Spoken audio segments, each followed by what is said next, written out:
Okay, folks, we made it. You are here at the season 1 finale, episode 25. And we have a special surprise this week where we have a lineup of guests that I met last week at PMI Global. Before I jump into that, I would love to share some highlights from the season, some of my favorite episodes and our most popular episodes. Actually, we had two most popular episodes this season. First one was by Brutus Shagun. That was episode 2, if you haven't caught it.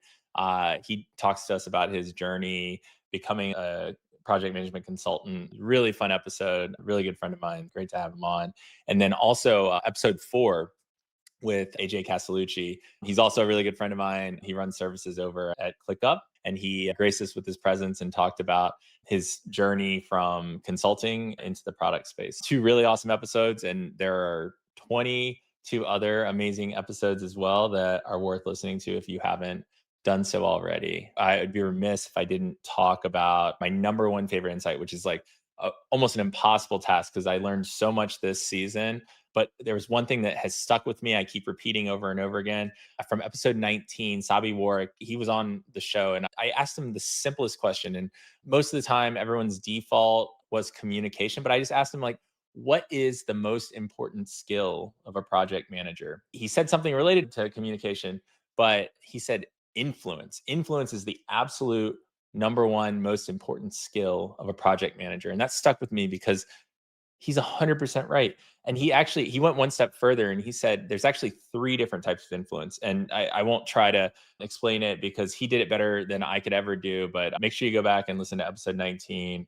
He does an awesome job just explaining how you can influence things on a project with or without power. All right. So now on to this episode. I interviewed 4 project leaders that I had the pleasure with chatting with at PMI Global. They all have such awesome different insights. A couple of them actually spoke at the conference. And one of my good friends, Tanya Boyd, I actually got to meet for the first time in person. She's been on our podcast previously, but I was so glad to bring her back to have her talk about her gumbo recipe. You'll learn about that in a few.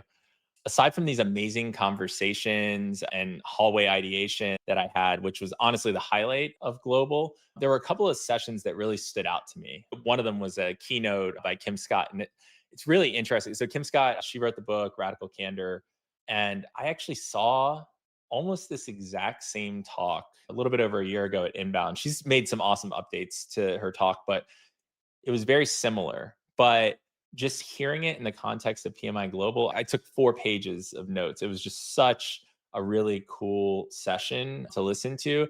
And I was just in a different frame of mind and really appreciated it even more than I appreciated it the first time. Definitely taking some of the stuff from her Radical Candor talk. I have some resolution to start applying that in this month, but in 2026. The other session I really want to highlight, Mike Griffiths, right? He really helped drive the PMI ACP certification, has really good content on that. And that's mostly what he's known for. But he led this session called Confidently Wrong, which is the absolute perfect description of AI in general. And he just had some really practical tips about how you can approach AI to leverage the time saving, the ideation opportunity of AI. He talked about it in a way that still allowed for us to use our special sauce as humans, right? Like to apply our creativity and our analyses and all that stuff. And anyway, awesome session. Thank you, Kim. Thank you, Mike, just for giving us those amazing insights. So, anyway, without further ado, I'll hop into these 4 interviews. I hope you enjoy the insights from all of our guests this week. All right. We're here with our first guest for our special episode of Project Zero, our season finale, where we do a little bit of a recap from the PMI Global. Mark Verbist, he and I met at PMI Global. It was such an honor to meet him. He and I chatted a little bit. He had an awesome session that I'm excited to hear a little bit about today. So anyway, Mark, give us a little intro. What kind of work do you do? Hi, Alex. Very excited to be here. So I'm a senior program manager with Cisco Systems, and I work in the professional services arm from Cisco. So we do all the large customer deployments and innovation deployments for the largest customer of Cisco worldwide, and I deployed global projects. I'm also a passionate musician. And I've been playing bass, guitars, and singing for many years. I have a band, and actually released two albums, and my last single came out last week. Very excited about that. That's And finally, I'm also like PMI advocate. So I have my PMP, PGMP, PMI SCP, PMI RMP, and I'm actually working on a couple more. That's awesome, Mark. We were just talking pre-show, and I was just talking about how excited I am to watch your music videos. I didn't know you had music videos, so I'm excited to watch the Yes. music videos with my wife here in the next couple of days. Awesome. Yep. Yeah. So, Mark, tell us a little bit about the session that you ran. Yeah. So at the Global Summit for the first time, I presented about bridging my two passions, right? My passion for music and my passion for project management. And so I talked about project success, which is a key theme for PMI. And I was able to tie it with music creation and music performance, because this is what I do. And over the years, I've seen that what I do in the music can really explain also in a better way how we can achieve project success. Because everything is about engaging an audience, leaving a lasting impression, and then created that emotional connection. And that's what we do when we create music, when we perform music. And that's what we eventually we want to have when we achieve our projects. We want to deliver long lasting outcomes, not just outputs, and go with project success, deliver project success beyond project management success. So my session was really about tying it together and using the my experience as a musician with my experience in project management, and then show how the concept of rhythm, for example, it's super important in music because that's the foundation. But when I manage projects and I manage project managers and they're my programs, I realize that sometimes they miss the cadence they miss the rhythm. And then if we are not in sync, and if we don't have that cadence, we don't have that smooth delivery, and we're not performing, right? If we get into that cadence, that rhythm, then everything goes smoothly, and then we perform, and then we can actually accelerate the pace. So that was one of the key things. I think that's the first thing that hit me from the that concept of music analogy to the project success. And then I built on top of it with the creativity, and then the music performance, and also the role of the band leader, like a music conductor, and how all of these the traits of the music conductor, the band leader, very similar to what the project manager does, right? We orchestrate the band, the orchestra, but we orchestrate the projects and the project team. And then most of the time we use the servant leadership behaviors that can really be mapped with what the conductor and the band leader does as well. So a little bit of agile as well. And finally, the music performance, it's really how you deliver that lasting value. You want a lasting impression, and you want to create that emotional connection, and engaging the audience. And so that's how, for me, we can do that parallel with project success. That's awesome. So And that was really my that's for that. awesome. And did you bring out a guitar? I thought about it, but I didn't. Maybe next time. Yeah, Next a time little I bit of do a that. risk. I love that. And segue, because I know what you're gonna talk about, because I was at the global as well. What was your favorite session? Like what was your favorite takeaway from the conference? So the favorite, there is no suspense. The Damien Lukash from the OK Go band did that keynote that was amazing, very inspirational, and it connected the music and the band who is recording their music video with a lot of creativity, using reflections and kaleidoscopes, and crazy visual effects. And he connected that with project management because any of these crazy ideas that he has, they need to be produced and reliable. So they play a lot with the sandbox, play with these ideas, and then find those that they can actually produce, and then hire a lot of project managers to coordinate these projects. Very inspirational. Very, like, I thought I was a little bit crazy to do a speech about music and project management, but I was really reassured after that keynote session with Damien. I encourage everybody to listen to, like, to watch their music video and listen to their music. Their music video are like amazing. And actually, PMI released a behind the scene video interview that for the last video, and it's crazy all the work, and you can see the project management behind the creativity. So that was amazing session. At some point, he pulled out a spreadsheet, and everybody was like, "Why?" He said, "Only project managers can react like that to a spreadsheet." So that was cool. Oh my goodness. No, it's really funny. It might sound crazy to tie music and project management together, but the analogy is it's so perfect. And honestly, like when I told my wife and my kids that I was going to a project management conference for 3 days, they laughed at me and were like, "Hey, I hope you don't fall asleep." And even my 10-year-old, she's so funny because she listens to the podcast. She actually likes them, but she's like, "Dad, it's the PM effect, project management and PM, like when you go to sleep." And it's it's so it's so good. Kids are so funny. But we project management doesn't have to be boring. And it's even a lot of these boring things that we used to have to do as project managers are being automated. AI is able to replace some of that stuff. So like project management is starting to be this thing where emotionally intelligent people, people that can motivate people, are starting to move into the industry more. And it's actually way more exciting to run a project now than it was even 10 or 15 years ago. I have a Totally. lot of hope that, and so music, love that music got introduced there. Yeah, because it's a lot about, like you said, like it's more about emotional intelligence, soft skills, and leadership. Yeah. And connecting with music, you can really explain leadership, explain this emotional intelligence with a metaphor or a practical analogy. And everybody is connected with music, right? Yeah. We all have music in our lives. We play, some of us play music, some of us wish we had any musical ability.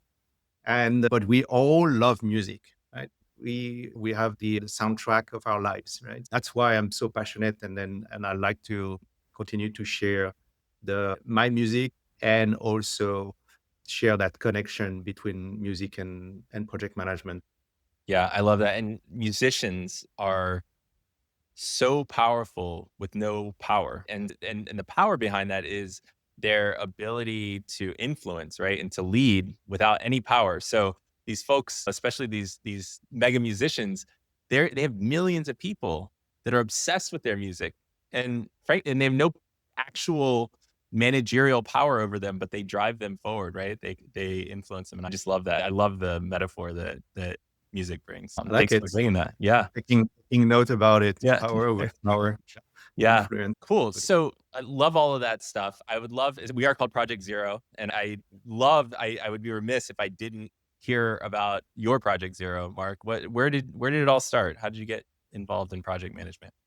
Yeah, thanks for asking, Alex. And then, yeah, I love that. I love this idea about Project Zero, and I was like, make me think about it. And then it was like clear for me. I started on the engineering side when I started my career, and I was in a small firm, and I was doing like programming and then admin system, and then a little bit of consulting. That was a small consultant firm. So we're doing a lot of consulting.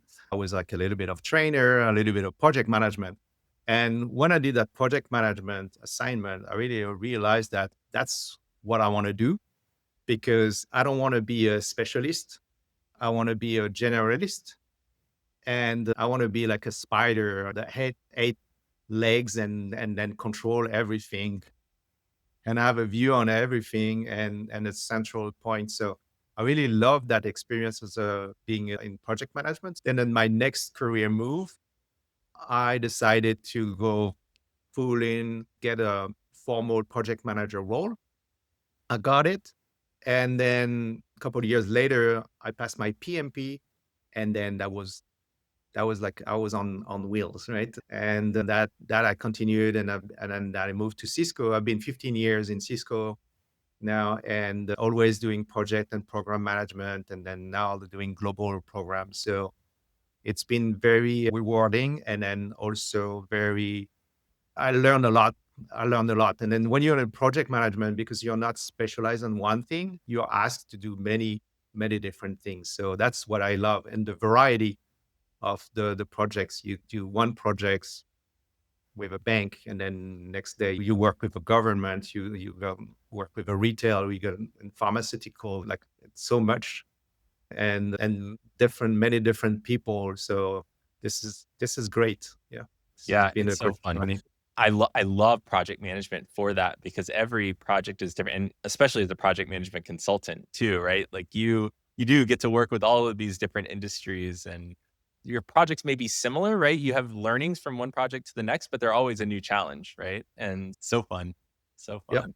Cool. Awesome. Mark, thank you so much for coming and sharing your insights. I have to have you on the show next season where we dig in a little bit on AI. I want to hear the whole tie to AI and music and project management. So yes, we'll do that. And then yeah, in the meantime, listen to my music. It's Sunset Crave, and the new nice. song is Le Chemin. Love it. Love it. Yeah. And then tell the folks what's the best way to get in contact with you, Mark? LinkedIn. Yeah. LinkedIn is the go-to. Yeah, Awesome. Cool. I Mark, think thank you so much for joining us. It was great to meet you in person last week, and I'm that was excited great. to collaborate in the future. All right. We're here with interview number 2. This is a boomerang here because we've had Tanya on the show before, but I actually had the pleasure of meeting Tanya finally for the first time in real life at PMI Global. And I'm so excited to have her back here to tell us a little bit about her talk and also some of the highlights that she had at PMI Global. So thanks for joining me, Tanya.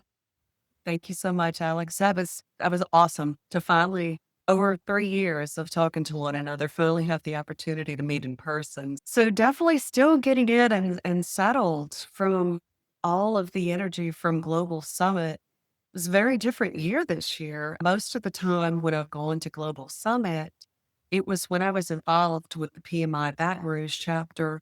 So this year, being able to go as a speaker at Global and also in my role was Director of Creative Collaboration for Project Success Academy in Corbo Tech was a really unique experience.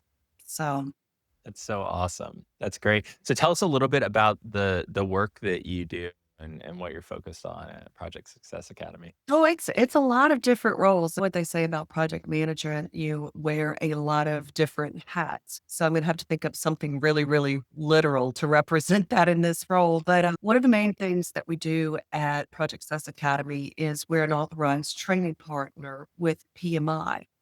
So we've got 5 different instructors on our team right now that lead courses and training on the PMP, the PMI ACP, PMI risk management or RMP, and also on the CAPM. And so as we head into 2026, we may start adding additional services to that, such as portfolio or program. But right now we cover those different courses. So in addition to ATP, we've also got training courses. I've got a 3-part communication series that's self-paced that's come out. So in addition to those roles, Project Success Academy also partners with different companies for resume writing, career services, really just a lot of different modes that covers the robustness of what project professionals would need today. And then a little bit on our Corbo Tech side, we help to stand up enterprise project management offices to run those different types of projects. And we had a great success this year with a team that stood up an EPMO at a rural healthcare system that had 14 different hospitals in a 6-month time frame. So I know Awesome. that's a lot. We're operating in a lot of different modes this year. That's awesome. I love seeing the success that you all are having, both on the training side. Having you all as a training partner is awesome, and the work that you're doing in hospitals is very exciting because we're doing similar work in the healthcare space at Tuck, and it's just exciting to see all the different work that's being done there. Upcoming work for the future. That's great. So much collaboration opportunity. Yeah. So it's gumbo time, right? Tell us a little bit about your session, Tanya. Okay, so this was fun. It was a rebuilding of a theme that I did at a Leadership Institute meeting in 2023. So that particular one was all for PMI volunteer leaders. So this time, even going into it, I knew that it was going to be more of a global stage and it needed to be a little bit broader. So I always like using themes that represent Louisiana. Gumbo is definitely one of them. And I believe in those acronyms for frameworks. So this time, Gumbo stood for 5 different things that I think businesses need to have in order to be successful. First, you would focus on your growth. How do you grow? How do you keep sustaining that growth forward?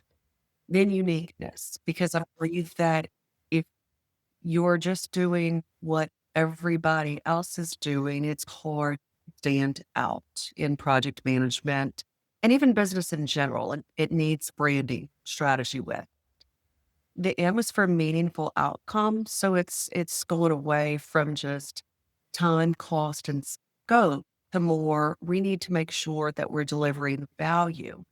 And that definition of value is going to change just depending upon our stakeholders' needs. So we need to be asking, why are we doing this?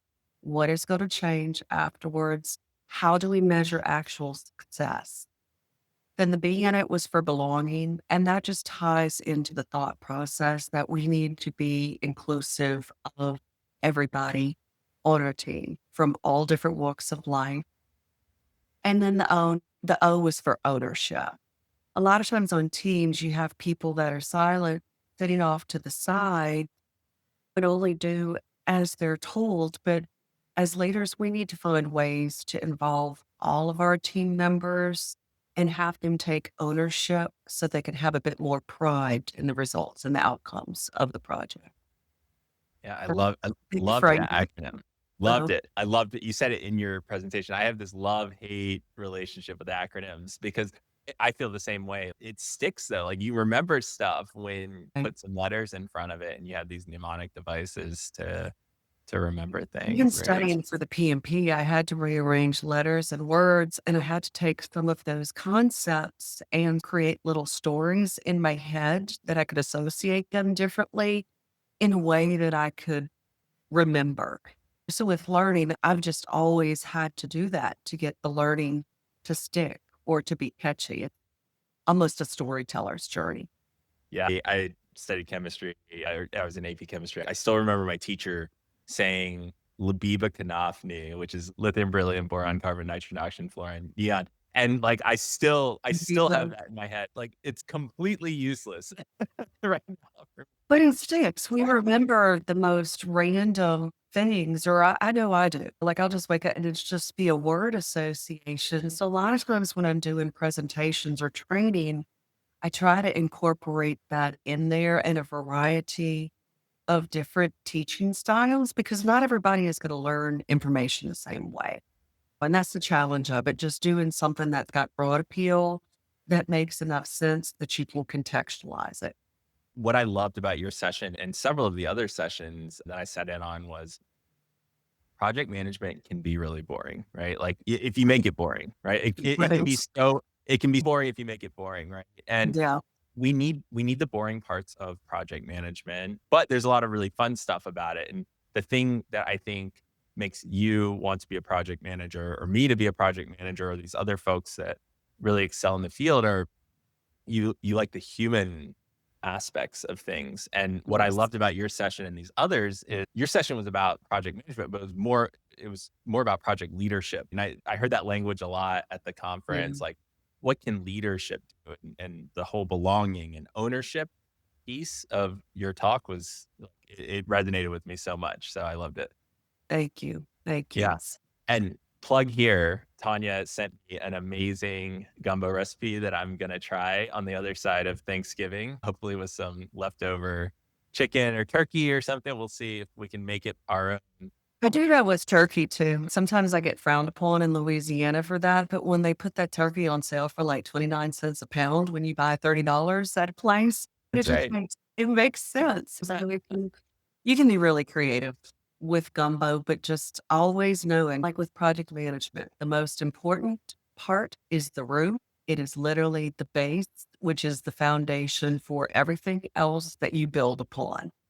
So even YouTube videos on the root, that'll probably help outside of just the recipe that I put I in there. love the analogy too, because it was like the spices that you add and the things that you add, you can make it your own. I just like the Right. analogy of that, like as a project leader, to take the base, right? Like, so hit up Tanya on LinkedIn for the recipe, but then you can make it your own to meet your goals. So And that's we have awesome. to, all different Yeah. taste buds, every single one of us. Jeez.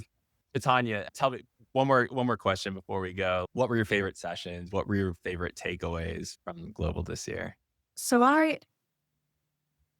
the three big sessions, the three main sessions, and there was many of the breakout sessions that I loved, but I'm going to just talk very quickly about my favorite parts of each of the keynote sections. So first, Kim Scott and Radical Candor. I followed her journey for a while. Probably my favorite quadrant that she spoke on was the concept of ruinous empathy.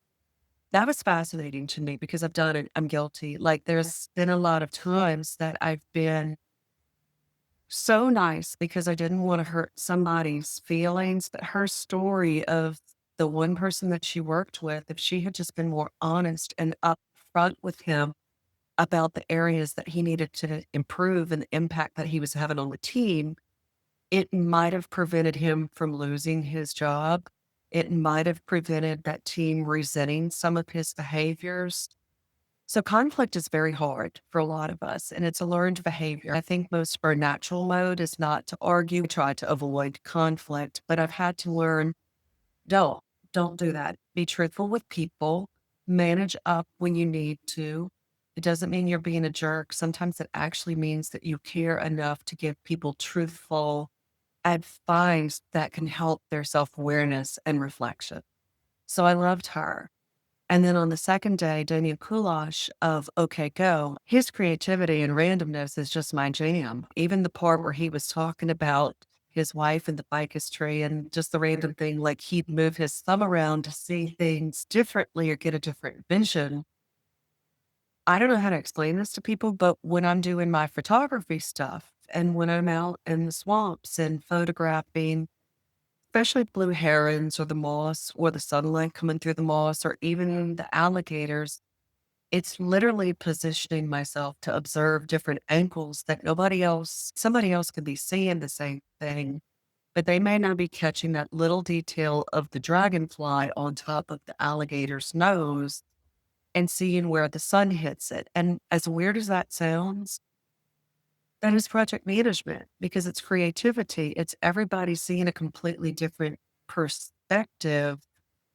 So just watching him talk and seeing those videos and seeing the actual outcome of the randomness that was created and realizing, yes, that took 100 people operating correctly to execute all of those moves at the same time.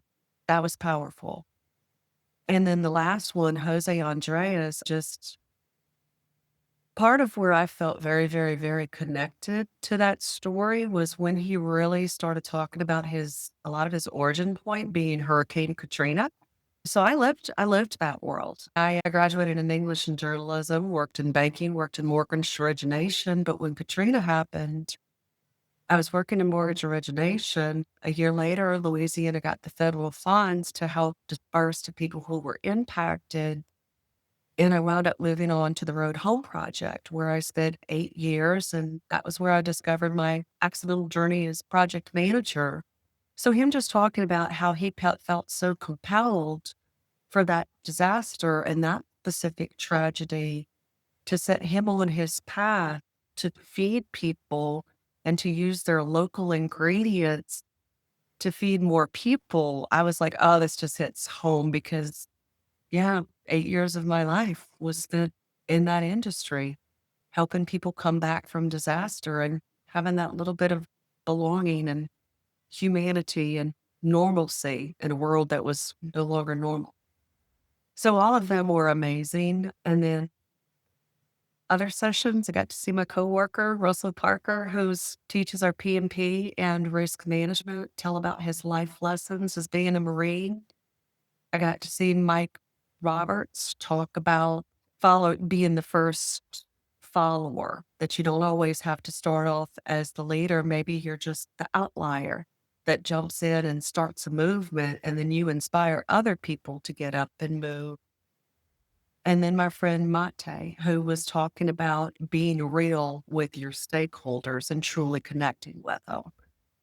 So all of it, like I'm still on super high and coming back, got back on Sunday and still soaking all of it in and all of the connections and going, okay, what's going to be happening next year in Detroit? Love it. Yeah, Love it. Tanya, thank you for being my shepherd at my first PMI Global. It was so fun. I love it. Like half of the people that I'm interviewing for this episode, I met through you. So thank you. It's been such a fun journey and so awesome to see you in real life. I think we just all keep elevating each other. And I think that's how we all grow. Like literally, like I couldn't have done even a small portion of my journey and where I'm at if it hadn't been for other people and other people's kindness and recommendations. So I think that's just like the big karma circle that we pay it forward to everybody else and help lift them up. So That's awesome. Cool. Awesome. Tanya, thank you so much for taking the time with me. We're not going to do your Project Zero because we already have had you on for the full episode, but we'll be sure to link to that. I think I tell that disaster recovery story in Project Zero too. Oh my goodness. Yeah. Yeah, that's right. You get a further expansion on that one. But yeah, cool. Awesome. Thanks so much, Tanya. Really appreciate the time. All right. Here I am with guest number 3, Shawn Harris. And he is going to talk to me a little bit about the company he co-founded, co-work, and his partner in crime, Harmony. So Shawn and I were really lucky. We happened to, I think it was lunch or something. We sat down next to each other. and looked over, and we obviously weren't the shyest folks at the table. And so we started chatting, and I learned about this awesome product that he's been working on. So anyway, Shawn, welcome to the pod. Hey, thanks for having me, Alex. Yeah, when you're at something like PMI Global or any conference for that matter, you always got to follow the 4 I's, right? You got to initiate, inquire. Then from that point forward, we're in the moment of investing time, getting to know each other better, and certainly then down the line for mutual influence and support, right? And so I'm glad that neither one, as you mentioned, were shy about in making that interaction and inquiry. I'm glad to be here. Awesome. Cool. Shawn, tell us a little bit about yourself, work you've been working on for the past few months. Yeah. So my Shawn Harris, I'm the CEO and co-founder of CoWork, where we've developed unique technology. It's a agentic project manager, an agentic AI project manager. Our implementation is headless though, headless AI. And what I mean by that is our technology doesn't come with a new user interface or a new dashboard for you to click around in. It actually exists in the enterprise and feels like a remote coworker using the same systems, tools, processes, communication methods that any remote coworker would use. And yeah, super excited about what we're doing. It is adding capacity to the Fortune 500 PMOs that we are engaged with, enabling those project leaders to do more as Harmony takes on a lot of what you'd consider more of the administrative and routine activities and so much more. I love it. I love the idea of this single agent that functions like another person in your team, right? Shoot them an email, do whatever. And the way that it can sit within your organization, it feels more human, right? Versus like having to go into this chat and then chat with this chat bot and then go over to this chat and then chat with this chat bot. So like, I love the concept of it, and I can't wait to get a demo of it. Pretty much the way that we think about it is like any PM tool or PM tool with AI is tool to Harmony, just like it's a tool to any other individual that uses it within the enterprise. So really just another layer above with a depth of understanding about what it looks like to run good projects within the context of that enterprise, with that enterprise's SOP, with that enterprise's way of working, so that it doesn't force anyone to change how they do things. It just lifts the tide, if you will. That sounds so cool. I can't wait to see more of that. Cool. Shawn, tell us a little bit like PMI Global. Oh, it's a whirlwind. Like Sure. I'm still not caught up yet from being there. You were there at the exact same time as me, that Wednesday to Friday. Tell me, what were your favorite sessions? What'd you learn? What were your big takeaways? I enjoyed the kind of opening session. Was awesome. I thought it was a lot of wonderful insights about not only the progress that PMI is making, the new certifications releasing, the scale and scope of like project management as a discipline. I think they said there was something like 16 million plus PMPs out in the world. Yeah. That's an insane number of people who have chosen to take on that great credential. And that was awesome. I did, of course, given the nature of what I'm doing, I sat in on a number of conversations that centered around AI. I guess for me, an interesting takeaway was the characterization of it by PMI and I get it. It was very focused on like the tool of AI, right? The using Sure. ChatGPT to do this and that, using Claude, using the provided user interface of chat to engage with and produce artifacts or what have you for you. And with that, and approaching this technology in that way comes with certainly its caution. But the umbrella of AI and using the term AI touches other solutions that are being built today. Solutions like ours that is a true system, right? That has a rigor of software engineering wrapped around the small kernel of an LLM or other AI models that we are using to make Harmony do what it does. I thought some of the language was a little bit of a misdirection, is what I would say, with how the technology was being characterized. And I heard that in different pockets within the environment. So yeah, that's just, I think, an opportunity, maybe a depth of really understanding what it is. I've been involved in artificial intelligence over 10 years at this point, primarily spending a bunch of time in the computer vision world, but prediction is prediction, and deeply understand what it is and what it isn't, that it isn't pixie dust, but I know how powerful it is. And I think there's probably a little bit more depth of understanding potential and possibilities that could be conveyed to PMs so that they have a good practical understanding about how they can truly wield it. Yeah. Yeah. I saw this awesome graphic at the 9 different layers of AI, right? And the different use cases that are associated. And like you have AI, which is like just the basics, like which is what everyone has been talking about. And maybe like the next layer of like generative AI, right? But then this unlock that's occurring in the agentic level, right? And the systemic thinking, this whole system and the possibilities that exist there. Nobody's there. Nobody's been close to that right now, especially like project managers. We're not there. We haven't thought about things from a technical perspective or even understand it from like a scientific perspective. And I would love a deep dive session, man. I'll push it for sure. Yeah, I would love to do it. It's funny how we now use the term AI to be this all encompassing, like AI is like an umbrella term, right? And below AI, there are so many different types of algorithms. And I think it definitely takes a deeper conversation to, again, pull away the idea that it's actually a smart learning thinking thing. Yeah. And really, no, it's math. It's frozen in time once it's done training. It's as smart as the distribution of data that it was trained on is a bit. We can keep going down. That's right. So. Oh, I love it. Love it. Yeah. Love it. Cool. Yeah, I agree. I sat in on some awesome sessions and even some AI sessions that are like, we're more practical. We're not going to flex our creative muscle if we start with something that's generated by AI, right? Like we're already anchored, like data was like 85% of what we produce at the very beginning is going to exist by the end. So if you anchor on something that's produced by AI, you're losing all the creativity. But if you start with the creative thing, the human created thing, and then use AI to refine, AI do the 15%. I love these like practical ideas that you just you underestimate like these little changes that you can make in your life to get better results. And again, that context is like using it as a tool versus Exactly. it, for what it's worth, being treated as like another colleague in a way, like the system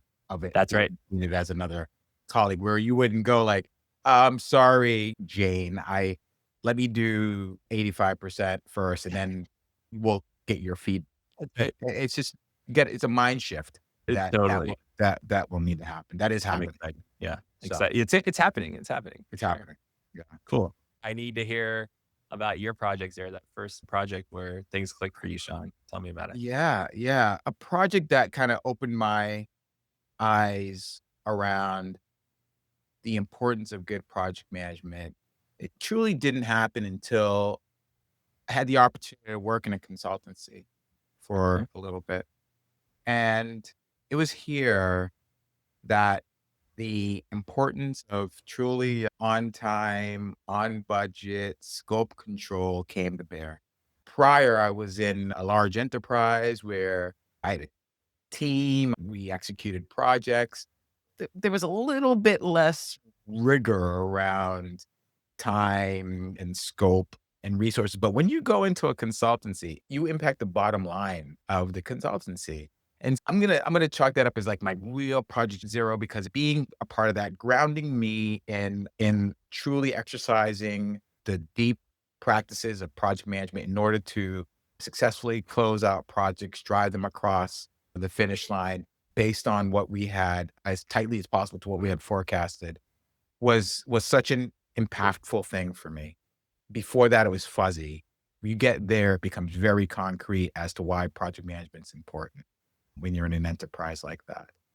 The other thing that I learned at the same time, because now I agree, these folks are clients that you're engaged with from a consultancy perspective, is the impact that a stakeholder can have on your existence within a project, and both the good and the bad side. Like a given stakeholder can make it such that you have an incredible experience, right? They are just open to communication, they're clear, they value you. You can then have it on the other side where they hold back, there's a misstep, the alignment is due to lack of communication, there is a lack of consideration from a value perspective.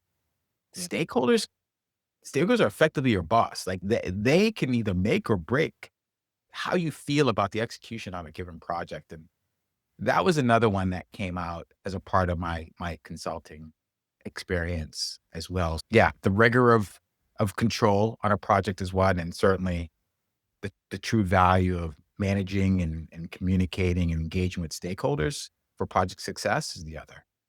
Yeah. Yeah. I love that. I love that. And consulting, oh my God, I've been consulting for a while now, right? And talk about radical candor. It's got like, there's not even the caring. The caring isn't always there from the client. Right. The Right. client can tell you exactly what's going on, right? And so the managing stakeholders in a consulting engagement is like really interesting. You do learn so much. I think you get like 10 years of experience and 3 years of being a junior in the consulting. Right, you do. I'm glad I got to experience these two environments. The kind of fuzzy project management, like get it done. Okay. Oh, it's late. Okay. It's okay. Do it next. We have another week. We have another week. We have another week. Versus like just a deep rigor of execution that is, again, going to determine whether or not as an enterprise you're profitable, and going to determine whether or not this client comes back. Is a different kind of experience. And again, I'm thankful for those, and classify that experience as my project zero. Awesome. Love it. Shawn, Sure. thank you so much for your time. Tell us, how do people get in contact with you? I can be emailed at Shawn, SHAWN, at coworked.ai, COWORKED.ai. I would love to share more on what co-worked harmony can do and what it is. And it's an exciting new approach to staff augmentation. Awesome. Cool. Shawn Harris from Coworked. Thank you so much for joining me today. Appreciate Thank it. It you, was great Alex. to meet you in person. Yeah. Yeah, same, Alex. All right. Take care. All right. Hey, everyone. I'm here with my last guest, Alex Monroe from Gorilla 76. Really excited to have you here, Alex. Awesome to meet you last week in real life. Thanks for joining me today. Yeah, it's great to be here. Thanks for having me on. And yeah, I'm Alex Monroe. I'm the projects director at Gorilla 76. We are a B2B marketing agency for manufacturing and industrial companies. I'm a project manager in marketing and in a niche. So I don't meet many like me out in the field, but yeah, it's great to be on the show. Awesome. That's so cool. So take us back. PMI Global. I have to admit, like I was pleasantly surprised with how the types of people that I was meeting at Global, very different vibe from what I have here locally. And it was just really exciting to hear all of the cool stories, like people like you that are working in like these random niche spaces. I know you're a musician, like I'm meeting other musicians that are also project managers. So neat to just meet this diverse crowd. And we were just having such very interesting conversations about AI and different ways to deliver projects. What were your big takeaways at Global? What were the most exciting sessions for you? Yeah, I think you're right that it was like such a good crop of people this year. And this is my third one. And I would say probably everyone's great every time. I think every time you go to the summit, you just get more relaxed and you have better conversations. So I think it's a good thing to go to like year after year, every other year, whatever you can manage, because you're exactly right that there's just a really good group of people there, I think, who are really curious. I think maybe AI has made people very curious in a way that maybe before they were less so, because AI is mystifying, right? It's like, we know it has all this power and we're like, how are other people doing this? And so it's like a great conversation starter to have with a lot of people because everyone's getting touched by it. But yeah, I thought the sessions this year were really amazing. I think the best of the 3 years that I've been, honestly. And I think it had just a lot to do with everything feeling really, really applicable and tactical. It was a lot less of maybe like higher concept stuff or incredibly technical. And seemed really applicable to like, how are you actually applying even the most basic stuff from the PMBOK? Like, how are you actually bringing it to your team? And that kind of situational thing, I think, was so valuable because it's really easy for us to get siloed in our organization. Maybe it's like the way your org does it all the time. And so you're constrained by that, but then you go and talk to a bunch of people who are applying this in different ways all over the place. And suddenly you get all these new ideas and concepts that you can apply. And this year, I think there was a big focus on how to apply, even with like the more framework, right? The big like PMI, like new messaging is all about I won't try to recite the 4 things because I don't have them memorized yet. But as soon as I heard them, I was like, this is a great way for me to explain to my project managers, like, what role they play here at this company beyond just what's on their job description, right? Yeah. So I think that was like one of the biggest takeaways for sure.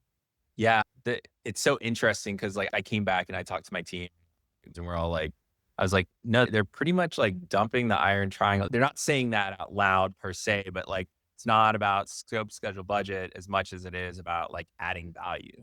Right? And like that's the whole more framework is like this creation of value. And honestly, like I pick on PMI because it's like it's fun too. And like I work with small businesses. And so like the 1,000 pages or whatever, it's 450 pages, whatever it is of content. It's big for like the kind of work that we do. And so it was just really cool to see them focus on creation of value. And because that's what's most important thing about like, whether it's operations or projects, it's like adding value in an organization, right? 100%. I think that like the iron triangle stuff is like, it's great technical knowledge to have. It's a great concept to understand, right? Especially when you're trying to explain to people like, we're going to change how fast we do this. It's going to increase the cost, or we're going to have to shrink the scope. Like those constraints do make a lot of sense, but they don't necessarily dictate project value. Like you're saying, like you could have a project that's over budget, a year late, but everybody's happy at the end.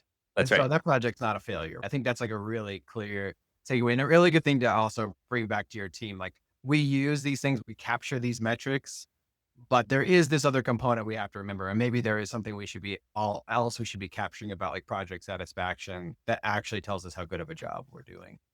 Yeah. The thing that I think I took away from this entire like the entire conference, like every single session, it always came back to like just evaluating what you're trying to achieve. Like whether it's like, if it was an AI session, it was like, okay, what are our goals of adopting AI? What are the goals of the creation of this new process or whatever? Just slowing down. My whole team is very quick to just like iterate, Oh like yeah. go, go, go, go, go. And I love it because we get so much done in such a short period of time and we're not constrained by like this enterprise mentality, which is great in some ways, but like also like knowing what the heck we're going for. Yeah. It's something that's good too. And so like, it just, I was writing that in my notebook over and over again in like multiple sessions. I was like, oh yeah, like let's like create a lessons learned log and use AI to like analyze the lessons learned before we start our next project to see if there's some concepts. So like little things like that. It was always about like, okay, what's the goal? Why are we doing this? And like, how do we learn from this stuff before to move it forward? Good stuff. Yeah, it's like it helps you, and like the thing that nobody wants to do. Everyone's excited to get started on the project. Nobody wants to slow down and look. So how can we make that part faster and easier to get that information out? Like no one wants to like cipher through a log to try to find specific insights, right? So if you can have something like AI do that for you, it's a perfect application to something that you probably just wouldn't have done otherwise because it was too much work.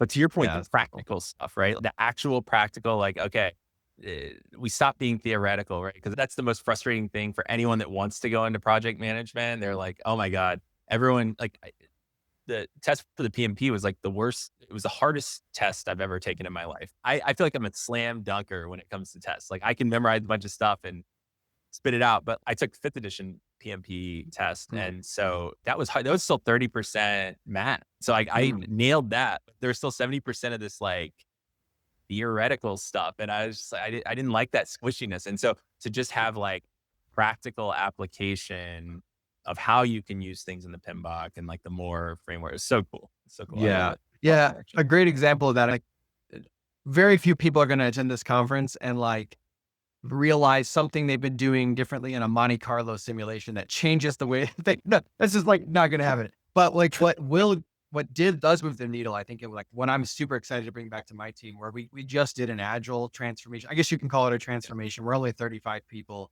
but we had to reorganize the company and we implemented agile as a system for delivery and marketing. And one of the things that's so hard about that is culture because people see it as this thing that sits on top of what there are. Like we're the creatives, we're trying to make this work. Why are you setting this thing on top that now we have to like work in these 2-week sprints and we have all these extra meetings we didn't used to have. And there was a great session on agile synergy and culture, like how you live your culture through agile. And man, so many great takeaways. I can't wait to like do a lunch and learn from my team, which is just like, actually you could like this is the way of working. And let me tell you what I mean by way of working. Like, here's how we live our core values through this system. You don't have to think of this as something extra. This is it. You know what I mean? Like, this is the thing. If you embrace it, you'll have all these opportunities to bond with your colleagues, to be closer, but you have to embrace it for that to happen. Yeah. So that was one of my favorite sessions. Oh, that's so cool. That's so cool. I love it. So I'd be remiss if I didn't bring it up because we are on Project Zero. Would love to hear, what was your Project Zero? Where did things start to click for you?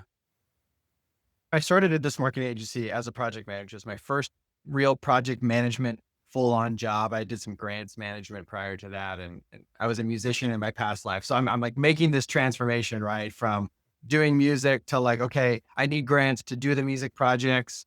And then eventually I had a little girl 4 years ago and I was like, I'm ready to kind of like hang up the sticks. I was a drummer and like, let's go full on to this project management thing.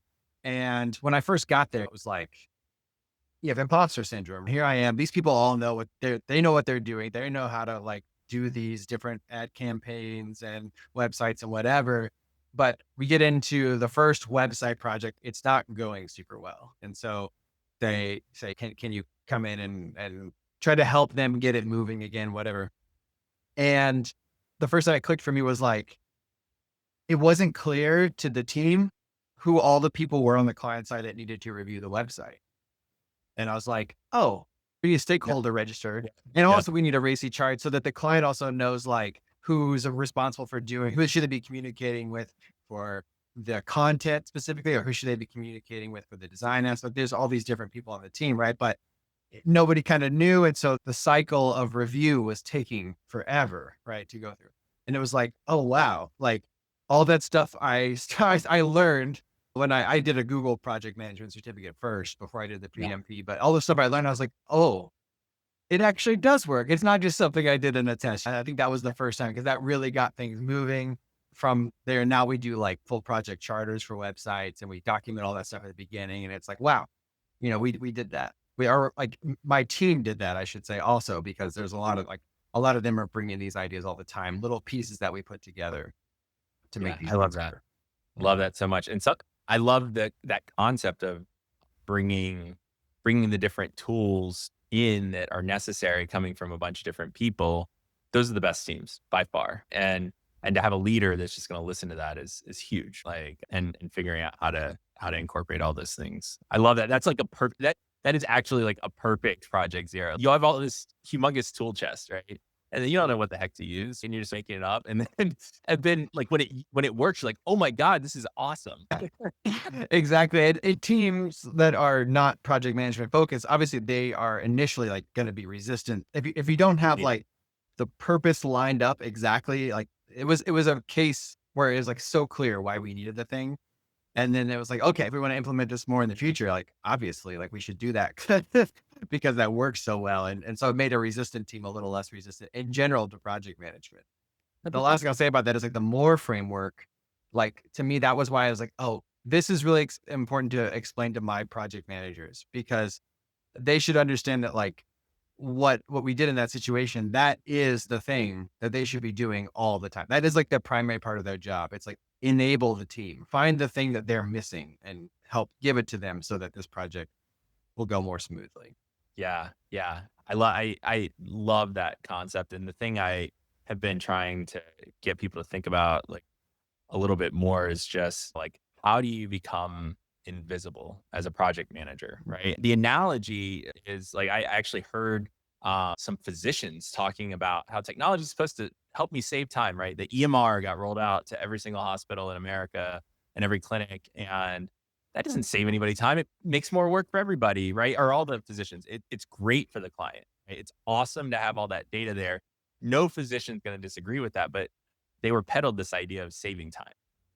And then ambient listening. So like you go to a clinic now, go to a doctor. Now you sign a waiver and you're like, hey, yeah, like you can listen, you can have this AI thing listen to the stuff. It's not going anywhere. And they turn it on and then they go home and they don't have to chart.